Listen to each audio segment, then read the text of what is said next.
Ya, pemirsa, Anda masih bersama kami di program Hot Economy. Namun sebelum melanjutkan perbincangan, rekan Julita Telembanua akan terlebih dahulu menyampaikan sejumlah data untuk Anda. Silakan, Julita. Baik, terima kasih Andra. Pemirsa, Presiden Joko Widodo dan Wapres Maruf Amin dinilai konsisten melakukan transformasi ekonomi lewat Undang-Undang Cipta Kerja. Keduanya juga dinilai sukses menangani COVID-19 dan mencegah kontraksi ekonomi yang terlalu dalam. Kita simak kembali program prioritas Jokowi Maruf serta kondisi perekonomian Indonesia dibandingkan negara lain. Kita lihat untuk 5 program Presiden Joko Widodo. Nah, ini dia diantaranya adalah pembangunan SDM, kemudian pembangunan infrastruktur dan penyederhanaan regulasi. Dan ini selengkapnya kita bisa lihat 5 programnya pemirsa. Selanjutnya kita lihat PDB kita dari tahun ke tahun pemirsa kita lihat.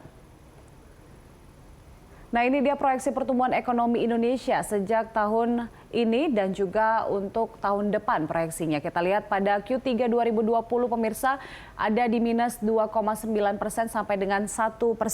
Selanjutnya kita lihat pada tahun 2020 ini minus 1,7% sampai minus 0,6%. Di tahun 2021 pemirsa kita lihat di 4,5% sampai dengan 5,5%.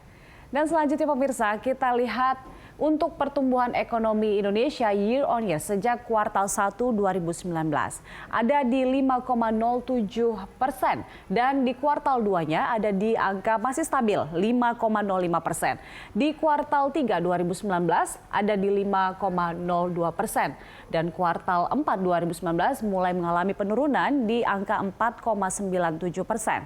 Selanjutnya di kuartal 1 2020 tampaknya kita sudah mengalami dampak dari pandemi ada di 2,97% dan kuartal 2 sudah memasuki minus 5,32%. Dan selanjutnya pemirsa kita lihat kondisi ekonomi negara kita, Indonesia dibandingkan negara-negara lainnya seperti apa. Kita lihat ini posisi Indonesia pemirsa ada di kuartal 1 2,9%. Dan pada kuartal 2 di minus 17,1% dan kuartal 3 di minus 4,5%.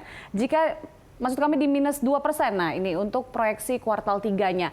Jika kita bandingkan negara lain, Amerika Serikat itu pada kuartal 1-nya ada di 0,3%, sementara itu kuartal 2-nya di minus 9,5% dan proyeksi kuartal 3 ada di minus 5,7%.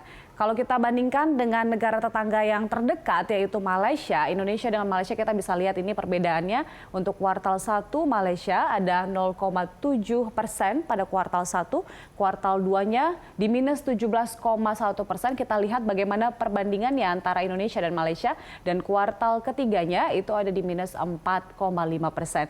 Dan selanjutnya pemirsa kita lihat bagaimana proyeksi rasio utang di beberapa negara termasuk Indonesia. Nah, untuk Indonesia ada di posisi 38,5% terhadap PDB. Dan pada tahun 2019 hingga 2020 ada di 8%. Kita bandingkan dengan negara lain, contohnya misalnya negara Thailand. Nah, di sini ada di 50,4%. Dan selanjutnya pemirsa kita lihat untuk PMI manufaktur di berbagai negara. Nah, kita lihat posisi Indonesia di sini adalah 47,2. Jika kita lihat untuk negara lain, contohnya misalnya Malaysia, Filipina, dan Thailand, itu angkanya tidak terlalu jauh dari Indonesia. Di sini Malaysia ada di 49, Filipina 50,1, Thailand 49,9. Yaitu dia pemirsa terkait dengan beberapa informasi yang dapat saya sampaikan terkait dengan perekonomian kita. Kembali ke rekan Andra. Ya, baik, terima kasih Julita untuk data-data yang sudah disampaikan dan kembali kita akan lanjutkan dialog kita bersama Pak Iwan, Pak Edi dan juga Ibu Sri. Pak Iwan, terkait apa yang tadi disampaikan oleh rekan Julita bahwa pemerintah masih konsisten menjalankan program-program ekonomi dan tadi Pak Edi juga menyebut bahwa memang walaupun di tahun 2020 ini lebih fokus ke pemulihan ekonomi nasional, tapi ada beberapa transformasi ekonomi yang tetap berjalan begitu. Nah, dari pandangan Anda Pak Iwan, kira-kira transformasi ekonomi apa saja yang menurut Anda di tahun 2020 ini sudah berjalan begitu? Ya, kalau kita harapkan transformasi yang spektakuler, saya kira ya belum ya, karena memang kondisinya terkena pandemi ini, ya. Tetapi bahwa itu memang konsisten ke arah sana, saya kira itu harus kita akui ya. Salah satu contoh tadi ya, kalau kita ingin bisa menciptakan lapangan kerja, ya karena lapangan kerja ini kan begitu banyak siapa yang mau cari kerja, maka salah satu syarat itu adalah mempermudah perizinan. Ya. Nah, sebenarnya siapa sih pencipta lapangan kerja yang terbesar itu? Terbesar kan usaha kecil mikro itu. Nah sekarang ini salah satu di antara produknya itu adalah perizinan tunggal.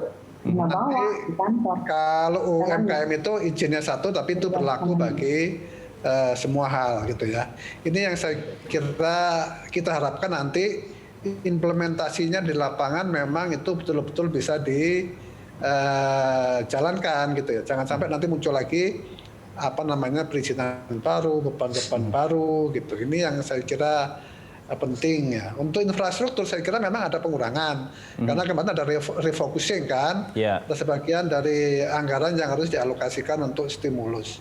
Tetapi untuk tahun ke depan saya memang berharap bahwa infrastruktur ini didorong lagi karena kalau tidak ada infrastruktur memang ekonomi akan mengalami kesulitan ya. Oleh karena itu harus dilakukan. Nah, kemudian masalah SDM. SDM ini penting karena apa? Karena sebagian besar dari SDM kita ini kualitasnya masih rendah ya. Kalau kita lihat pengangguran terbuka yang terbesar itu di level SLTA. Jadi sekolah kejuruan dan SMA ya.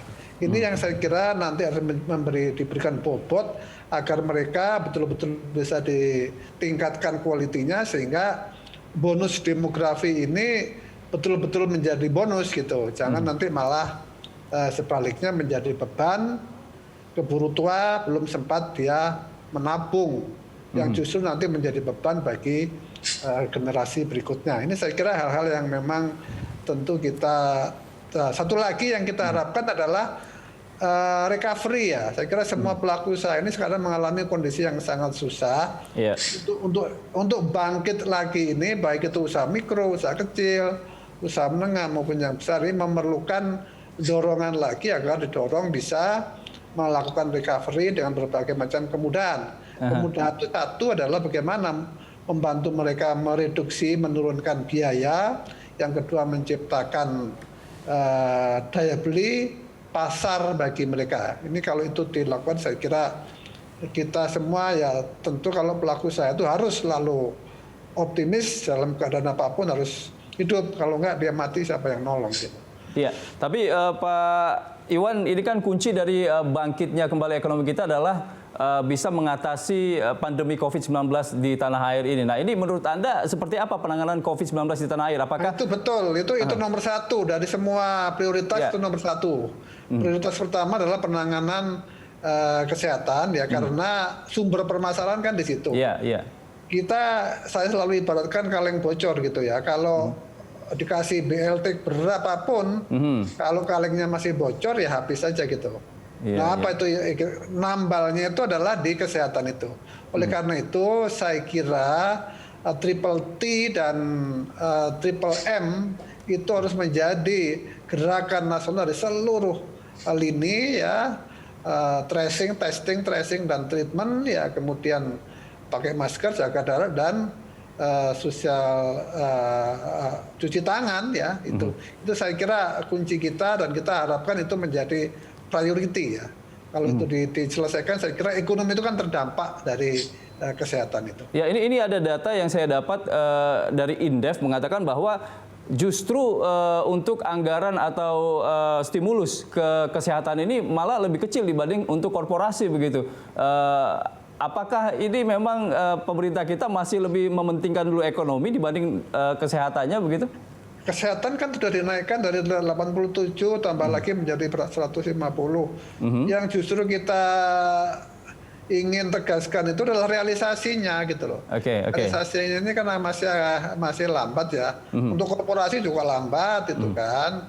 Jadi sebenarnya kita mengharapkan agar menjelang akhir tahun ini APBN dipercepat ya. Stimulus yang 695 itu kan mungkin baru setengahnya sekarang gitu loh. Sehingga kalau ini nggak dipercepat memang roda ekonomi kita semakin sulit gitu. Kita ingin birokrasi agar bekerja lebih cepat, lebih terbuka ya, sehingga stimulus-stimulus yang ada, APBN yang ada itu segera direalisasi untuk menggerakkan roda ekonomi, meningkatkan daya beli. Oke, baik. Pak Iwan, saya langsung tanyakan ini ke Pak Edi. Pak Edi, untuk realisasinya seperti apa nih Pak, stimulus-stimulus untuk membangkitkan kembali ekonomi kita? Ya, kalau biaya penanganan COVID yang disebut Pak Iwan 695,2 triliun itu kan terdiri dari, kita bisa bagi menjadi beberapa klaster ya. Pertama klaster kesehatan itu sekitar 87, sekian triliun dari 695 itu. Kemudian perlindungan sosial, kemudian ada belanja sektoral, kemudian ada UMKM, pembiayaan korporasi dan insentif usaha gitu ya. Nah, kalau ngelihat besarannya ya relatif ya, 87,7 itu sedikit atau banyak ya relatif gitu, dalam arti orang bisa berdebat tentang itu. Nah, kalau realisasinya memang betul seperti yang disampaikan oleh Pak Iwan tadi, sekitar 50%. Nah, ini tiap klaster itu beda-beda. Kita memang masih punya masalah, Pak Iwan, Bu Sri, dan Mas Hendra. Jadi untuk kesehatan ini realisasinya masih relatif rendah. Jadi memang mungkin ada kesulitan ya dari Kementerian Kesehatan dan jajaran kesehatan yang lain, karena bukan hanya Kementerian Kesehatan ya. Ini kemudian mau dipakai apa dan sebagainya gitu ya. Nah, ini yang kita terus dorong karena anggarannya ada. Gitu. Dari kantor staf presiden terus-menerus mendorong Kementerian Kesehatan untuk mengajukan usulan penggunaan dana dan sebagainya. Maaf saya potong Pak Edi, kesulitannya karena Menteri Kesehatan bingung mau dipakai untuk apa dana ini, begitu? Enggak juga sih, kalau kita coba dalamnya adalah mereka kemudian mencari program yang tepat dalam arti sesuai dengan penggunaan. Nah, kemarin kan sudah kemudian kita dorong-dorong terus gitu ya.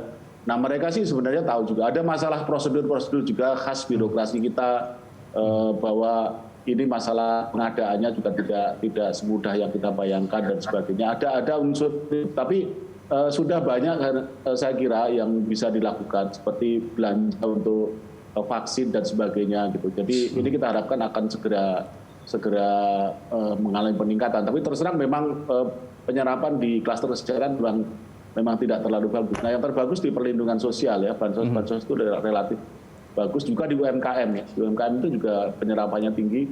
Kalau pembiayaan korporasi ini nggak perlu dikhawatirkan karena itu mostly untuk BUMN itu, BUMN yang mendapat penugasan dari pemerintah dan juga terdampak COVID dan sebagainya gitu ya. Itu akan diprioritaskan, itu akan mudah itu diselesaikan gitu.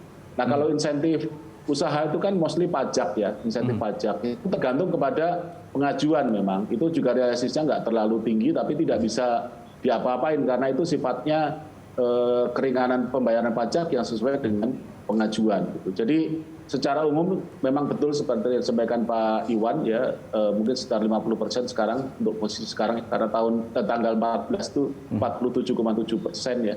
Nah, kita memang punya tantangan besar untuk bagaimana mengoptimalkan penggunaan anggaran ini sampai dengan akhir tahun gitu ya. Itu tidak semuanya mudah, tapi juga saya sendiri selalu bilang ya untuk kalangan teman-teman jangan terlalu bilang Desember kita akan 100% lah. Karena apa? Karena tidak semua anggaran pemulihan ekonomi itu bola dari tangan pemerintah yang tadi saya sebut, insentif pajak atau mungkin yang kemarin itu subsidi bunga. Subsidi bunga itu kan melalui pengajuan. Kalau nggak ada yang mengajukan ya bagaimana mau dikasih subsidi? Juga penjaminan kredit gitu ya. Penjaminan kredit itu kan kalau kreditnya diberikan oleh perbankan, kemudian itu dijamin oleh lembaga penjaminan milik pemerintah gitu ya. Kalau pengajuan kreditnya nggak ada atau pengusaha mengajukan kredit tapi bank tidak memberikan kredit, otomatis anggaran untuk penjaminannya juga tidak akan terpakai secara optimal. Jadi tidak semuanya ada di tangan pemerintah. Oke, baik Pak Edi, nanti saya akan minta tanggapan dari Bu Sri juga, tapi sebelumnya kita akan break dulu pemirsa, kami akan segera kembali.